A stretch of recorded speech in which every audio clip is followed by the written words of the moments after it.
আমি যদি কখনো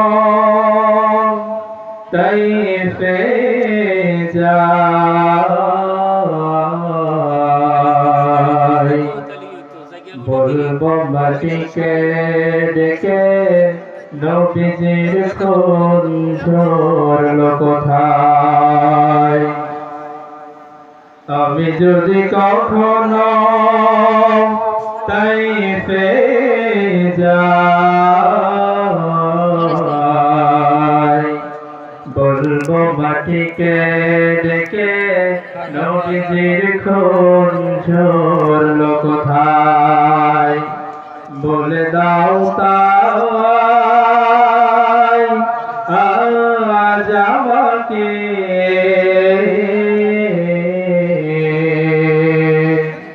প্রতিশোধের দাবানল জ্বালাবো হেথায়। আমাদের মনে রাখতে হবে, কসম একমাত্র আল্লাহ তাআলার জন্য জায়েজ। কসম কার জন্য জায়েজ? কসম কার জন্য জায়েজ? কসম একমাত্র আল্লাহ তাআলার জন্য জায়েজ। বাকি কারণ আমি কসম খাওয়া জায়েজ নাই, এর কার্যকর আল্লাহ তাআলা করবেন।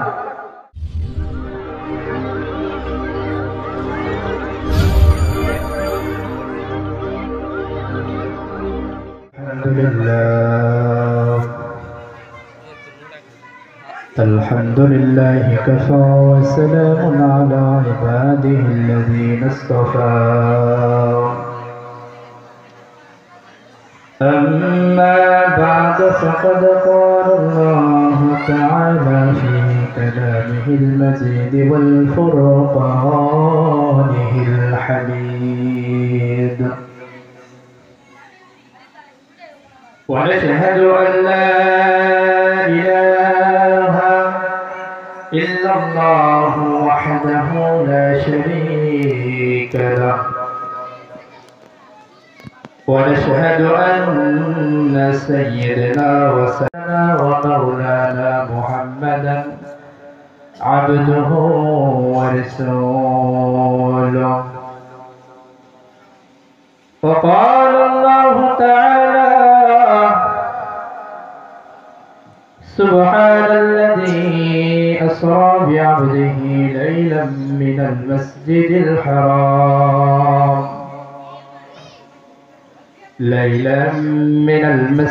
الحرام إلى المسجد الأقصى الذي باركنا حوله لنريه من آياتنا. وقال الله تعالى: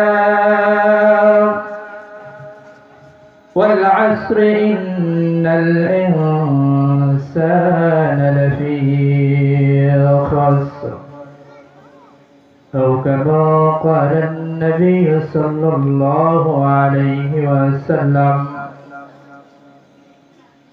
طلب العلم فريضة على كل مسلم، أو كما قال النبي صلى الله عليه وسلم: المسلم من سلم المسلمون من لسانه ويده، أو كما قال النبي صلى الله عليه وسلم: من ستر مسلما ستره الله في الدنيا والآخرة. بلغ العلا بكماله كشف الدجى بجماله، حسنت جميع خصاله صلوا عليه وآله. بلغ العلا بكماله كشف الدجى بجماله، حسنت جميع خصاله صلوا عليه وآله सतीजा का रहा है अजल से तायम रोज सतीजा का रहा है अजल से तायम रोज चिराग मुस्तफा बीस शरारे बुल हबीब बलग العلا بكماله كشف الدجى بجماله حسنت جميع خصاله صلوا عليه وآله আমি যদি কখনো তাইফে যাই আমি যদি কখনো তাইফে যাই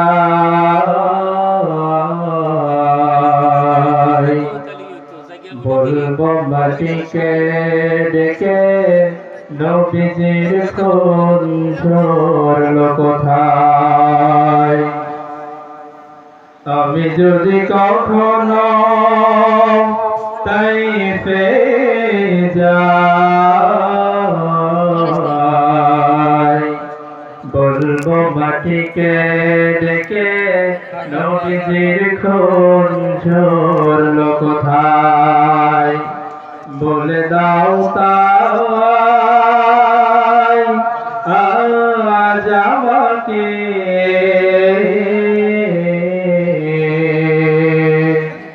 প্রতিশোধের দাবানর জ্বালাবো হেথায় হেরার গুহায় তোমারই ধ্যানে আসমান থেকে নামে আল কোরআন ভাঙলো সে ভুল আজ তোমারই উপরে আসলো কোরআনের ছায়া তলে খালিদ মোর আলী আবু বকর ইসলামী ঝান্ডা নীল যে তুলে আল আমিন তুমি ছিলে চিরদিনী সকল মানুষের তরে হে রাসূল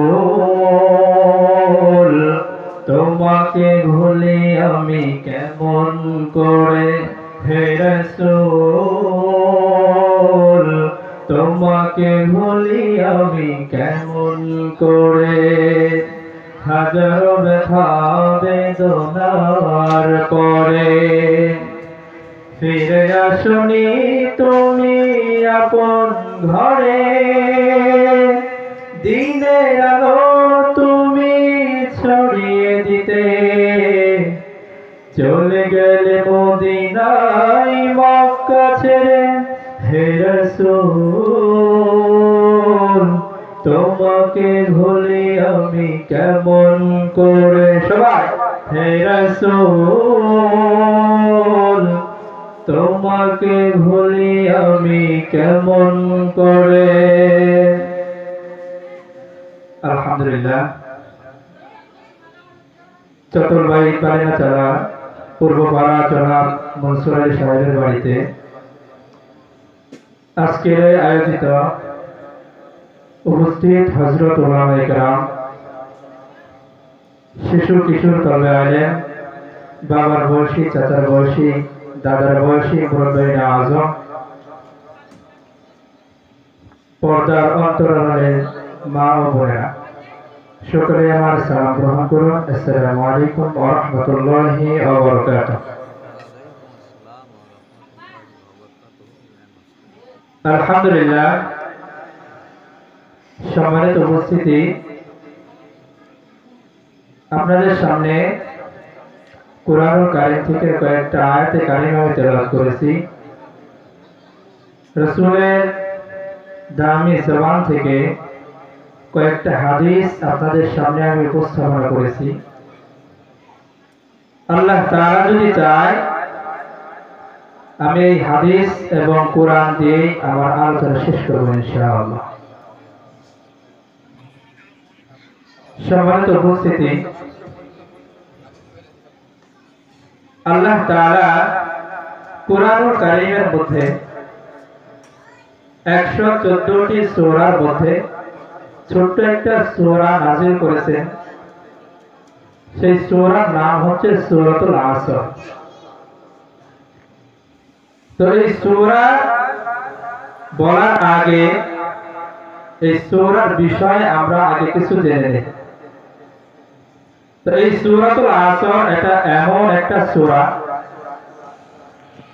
সময়ের পরিভাষায় যদি আমি বলতে চাই তাহলে বলা যায় এই সূরাতুল আসর হচ্ছে গোটা কোরআন শরীফের একটা মেমোরি কার্ড। আল্লাহ তাআলা গোটা কুরআনুল কারীমকে এই সূরাতুল আসরের ভিতরে ঢুকিয়ে দিয়েছেন। হযরত ইমাম রাজি রাহমাতুল্লাহি আলাইহি ওনার বিখ্যাত এক তাফসীরের কিতাবের মধ্যে উনি লেখেন, তাফসীরে কাবীরের মধ্যে উনি লেখেন যে এই সূরাতুল আসর এটা এমন দামি একটা সূরা, এর আকার অনেক ছোট কিন্তু এর মর্তবা আল্লাহ তাআলা অনেক বাড়িয়ে দিয়েছেন। তা আমাদের গ্রামাঞ্চলে আমাদের বাংলা একটা প্রবাদ আছে যে ছোট মরিচে ঝাল বেশি। তো এই সূরাটা হচ্ছে এমন, এই সূরাটা আকারে ছোট কিন্তু এর মর্তবা আল্লাহ তাআলা অনেক বাড়িয়ে দিয়েছে। ইমাম রাজি রাহমাতুল্লাহি আলাইহি বলেন যে গোটা কুরআন যদি নাযিল না হতো, শুধু যদি সূরাতুল আসর নাযিল হতো, ইনসানের হেদায়েতের জন্য, মানুষের হেদায়েতের জন্য এই একটা সূরা যথেষ্ট ছিল। তো এই সূরার মধ্যে আল্লাহ সুবহানাহু ওয়া তাআলা বলেন ওয়াল আসর ইন্নাল ইনসানা লাফী খুসর। আল্লাহ তাআলা বলেন আমি আল্লাহ আসরের কসম কাটলাম। সম্মানিত উপস্থিতি, আলোচনা শুরু করার আগে আমাদের একটা মাসআলা জেনে নেওয়া দরকার। আল্লাহ তাআলা বলেন ওয়াল আসর, আমি আল্লাহ আসরের কসম কাটলাম। তো কসম কার উপর জায়েজ? আমরা অনেক সময় দেখবেন সন্তানের মাথায় হাত রেখে আমরা কসম কাটি, পিতা মাতার নামে কসম কাটি, ভাই বোনের মাথায় হাত রেখে কসম কাটি। আমাদের মনে রাখতে হবে কসম একমাত্র আল্লাহ তাআলার জন্য জায়েজ। কসম কার জন্য জায়েজ? কসম কার জন্য জায়েজ? কসম একমাত্র আল্লাহ তাআলার জন্য জায়েজ। বাকি কারো নামে কসম খাওয়া জায়েজ নাই, এর কার্যকর আল্লাহ তাআলা করবেন। এখন প্রশ্ন আসতে পারে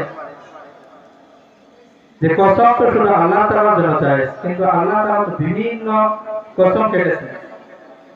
আল্লাহ তাআলা তো কুরআনুল কারীমের মধ্যে আসমানের কসম কেটেছেন, জমিনের কসম কেটেছেন, চন্দ্র সূর্যের কসম কেটেছেন। এখানে অনেক উলামায়ে কেরাম আছে। আল্লাহ তাআলা আসমানের কসম কেটেছেন, জমিনের কসম কেটেছেন। তো আমাদের মনে রাখতে হবে আমাদের কসমের বিষয় আলাদা, আল্লাহ তাআলার কসমের বিষয় আলাদা। আমরা কসম কাটি মানুষের কাছে বিশ্বাসযোগ্য হওয়ার জন্য। আমরা কসম কিসের জন্য কাটি? মানুষের কাছে বিশ্বাসযোগ্য হওয়ার জন্য। কিন্তু আল্লাহ তাআলা কসম কাটেন, আল্লাহ তাআলা বোঝাতে চান যে এই জিনিসের মূল্য আমার কাছে অনেক, এই জিনিসের মূল্য আমার কাছে অনেক। আল্লাহ তাআলা এটা বোঝাতে চান। তো তার আগে রাসূল কারীম সাল্লাল্লাহু আলাইহি ওয়াসাল্লাম আমাদেরকে 5টা জিনিস শেষ হওয়ার আগে তার মূল্য দিতে বলেছেন। রাসূল করিম সাল্লাল্লাহু আলাইহি ওয়াসাল্লাম বলেন, পাঁচটা জিনিস শেষ হওয়ার আগে তার মূল্য দিতে শিখো। এক নাম্বার, রাসূল আকরাম সাল্লাল্লাহু আলাইহি ওয়াসাল্লাম বলেন, হায়াতের মূল্য দাও, হায়াতের মূল্য দাও মৃত্যুর আগে আগে। যৌবনের মূল্য দাও বার্ধক্যের আগে আগে।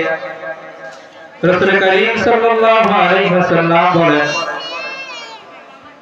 সুস্থতার মূল্য দাও অসুস্থ হওয়ার আগে আগে।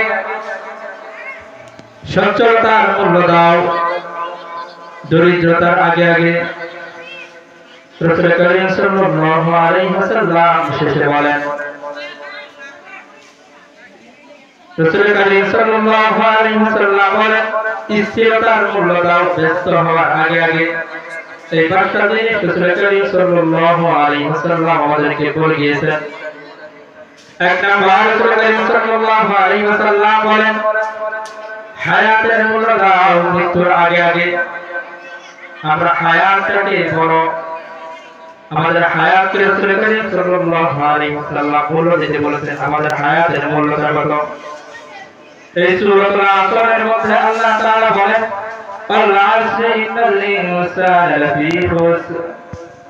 আমি আল্লাহ তাআলা আসরের কসম করলাম। মুহতারাম হাজিরিন, এবার আসেন এই আসর জিনিসটা কি। ইমাম রাজি রাহমাতুল্লাহি আলাইহি ওনার বিখ্যাত তাফসীরের কিতাব তাফসীরে কাবীরের মধ্যে উনি লেখেন যে আসর জিনিসটা হচ্ছে মানুষের হায়াত, মানুষের জীবনের শুরু থেকে শেষ পর্যন্ত যে টাইমটুকু থাকে, যে সময়টুকু থাকে, এই সময়টুকুকে বলা হয় আসর।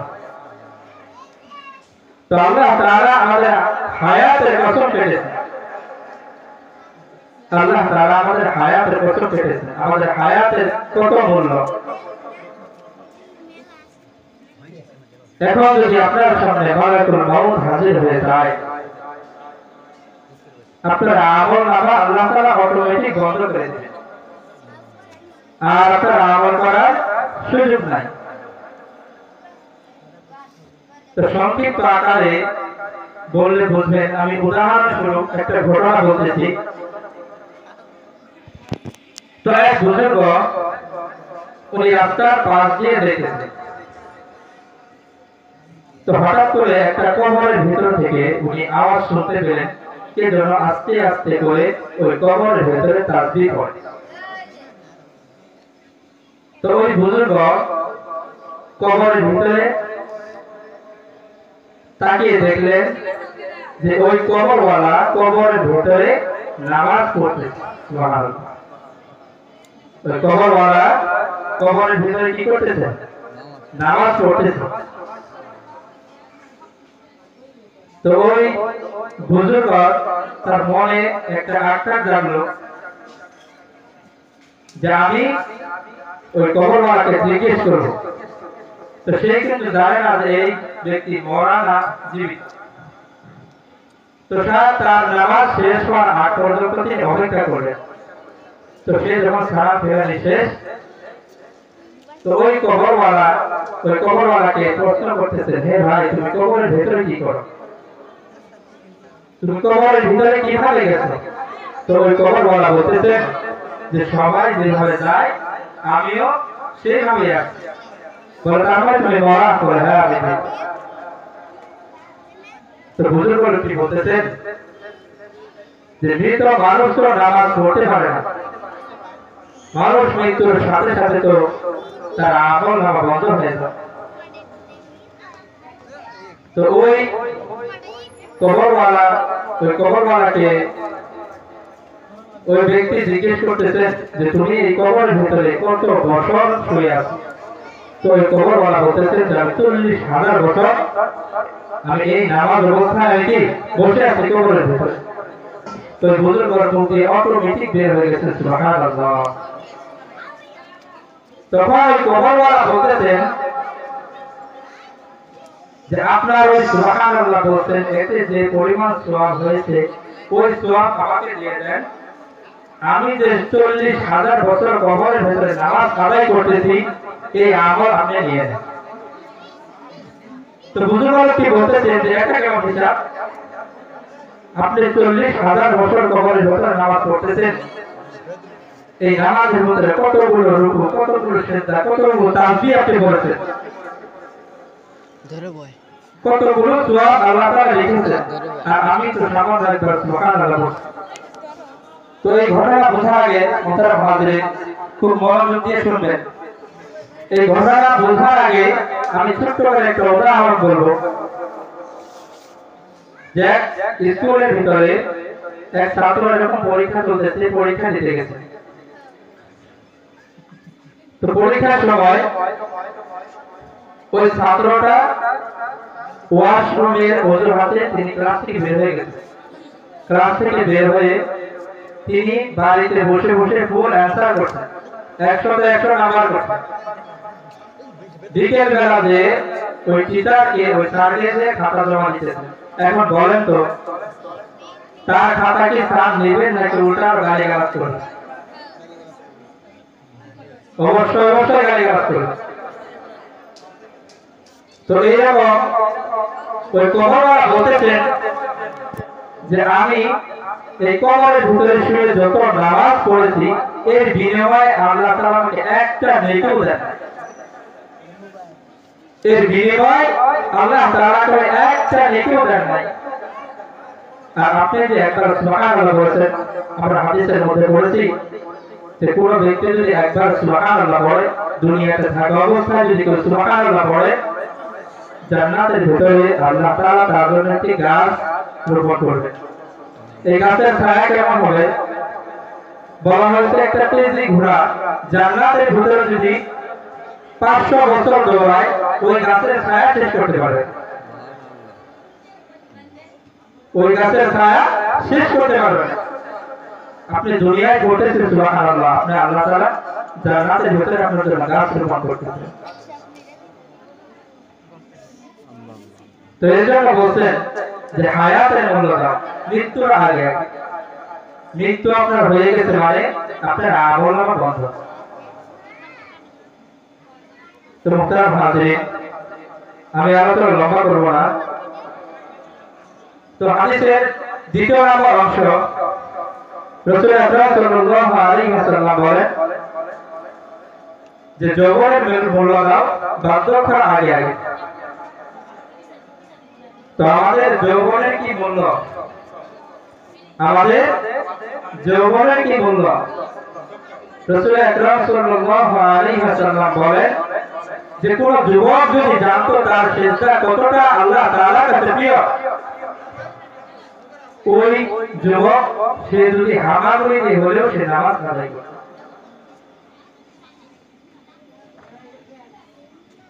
আমরা এক সময় ছোট ছিলাম, আস্তে আস্তে আমাদের বয়স বাড়তেছে, আমরাও এক সময় বৃদ্ধ হব। পিছনের দিকে তাকিয়ে দেখেন, 100 বছর পূর্বে যারা ছিল দুনিয়ার মধ্যে এখন কি তারা আছে? নাই, তাদের কোনো অস্তিত্ব নাই। আমরাও এক সময় 100 বছর পরে দেখবেন আমাদের অস্তিত্ব থাকবে না। এর জন্য এই যৌবন বয়সের ইবাদত আল্লাহ তাআলার কাছে সব থেকে দামি। এই যৌবনকালের ইবাদত আল্লাহ তাআলার কাছে অধিক পরিমাণ দামি।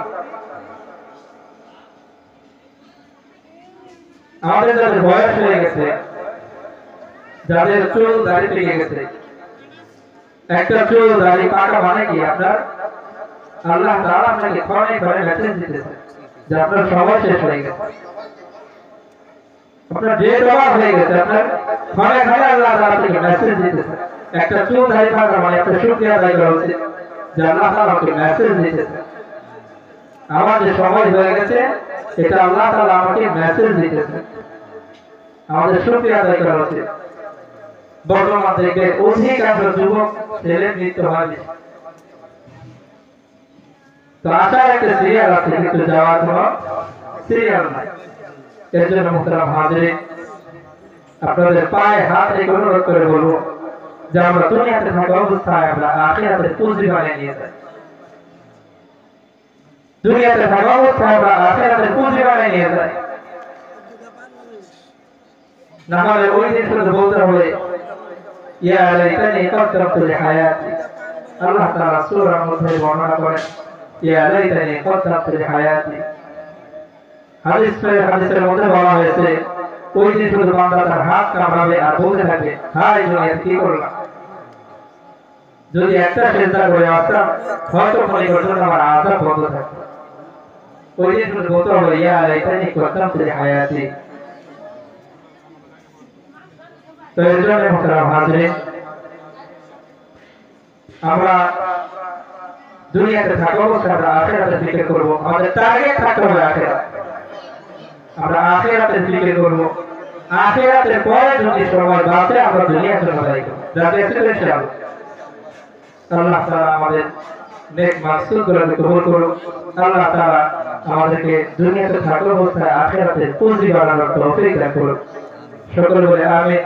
وآخر دعوانا أن الحمد لله رب العالمين. السلام عليكم ورحمة الله وبركاته.